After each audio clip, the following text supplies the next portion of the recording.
Here at home, political parties and parliament have also paid tribute to the former Cuban president. MPs were reminded of Castro's ties to the African continent and the role he played in fighting apartheid in South Africa. A friend of Africa. For many South Africans, a hero. For this reason, former President Nelson Mandela invited Fidel Castro to address this parliament in 1998. The ANC says this country owes Castro a huge debt. Castro campaigned for the release of Nelson Mandela and the other political prisoners, the unbanning of the ANC, and the liquidation of the crime of apartheid. The DA extended its condolences to Cuba and the ANC, acknowledging the role he played in freeing South Africa. But the party went on to call him a dictator and oppressor of his own people. Castro was a dictator, pure and simple. That is the correct term for someone who forbade free and fair elections, locked up his political opponents, ruthlessly controlled the media, brutally suppressed freedom of expression, religion, association, assembly and movement. The EFF referred to Castro as being the de facto anti-colonial leader of the world. So we stand as the EFF to support and speak much more positively about El Commandant Fidel Castro. It goes without saying that Fidel Castro Ruz is a continental hero in Africa, and today's condolence motion befittingly sets a precedent for this House in that this is the first time a condolence motion for a political leader outside of South Africa has been debated. Honorable Chairperson, allow me to say we are paying our tribute to the true and faithful son of the African continent. The son of Africa because Commander Fidel Castro dedicated his life to the liberation struggles of many African states who achieved their freedom and their independence through his serious intervention in his Cuban forces.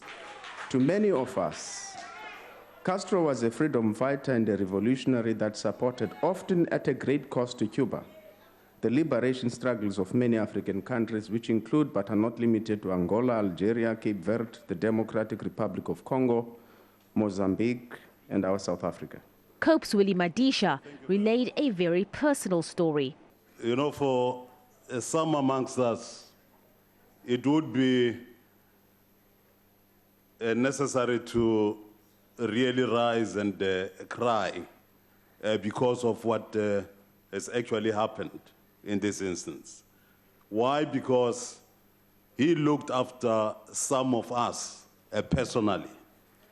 I remember, I go back 17 years ago when one political party that I used to belong to, when I fell and I was in very serious problem, they took me to that particular country, and Fidel himself rose and would come to where he had put me, to that particular house with all the people that had to look after me, etc., and made sure that I was able to live and survive.